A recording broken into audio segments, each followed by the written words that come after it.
Kepala Biro Humas dan Protokol Pemerintah Aceh, Muhammad Iswanto bersilaturahmi ke studio Aceh TV Rabu siang tadi. Pemirsa, kunjungan Karuhumas Protokol Sedda Aceh tersebut disambut langsung oleh Direktur Utama Aceh TV, Dr. Handes H.A. Dahlan TH.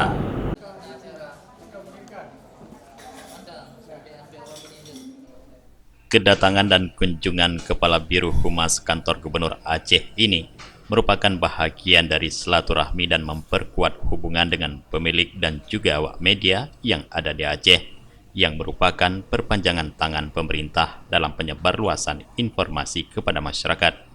Muhammad Iswanto menjelaskan, sebagai orang yang diberi amanah sebagai Karuhumas dan Protokol Sedda Aceh, dirinya akan bekerja maksimal dalam menyampaikan berbagai berita positif terkait program pembangunan yang telah dicanangkan dalam visi dan misi pasangan gubernur dan wakil gubernur Aceh.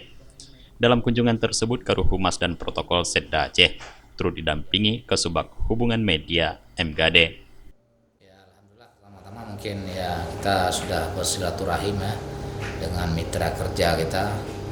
Ya, harapan pimpinan kami juga ya pemerintah Aceh, insya Allah dengan kerjasama ini kita bisa menyampaikan informasi-informasi pembangunan ke seluruh masyarakat, dan ke depan insya Allah dengan ya kerjasama ini kita lebih menitik beratkan pada, apalagi ini TV lokal yang harus kita dukung bersama dengan kerjasama ke depan. Insya Allah rakyat juga dapat segera menerima informasi pembangunan yang dilakukan oleh pemerintah Aceh.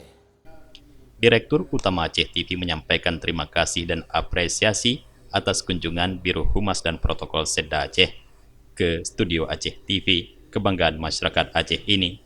Aceh TV siap mendukung pemerintah Aceh dalam menyampaikan berbagai informasi terkait pembangunan Aceh dan akan menjadikan garda terdepan untuk mendukung hadirnya investasi di provinsi ini. Dikatakan Direktur Aceh TV Dr. Handes H.A. Dahlan TH, sebagai lembaga penyiaran TV lokal Aceh TV siap untuk mendukung berbagai program pembangunan pemerintah Aceh sehingga upaya meningkatkan kesejahteraan dan menurunkan angka kemiskinan dapat terwujud di masa mendatang. Tim Liputan Aceh TV.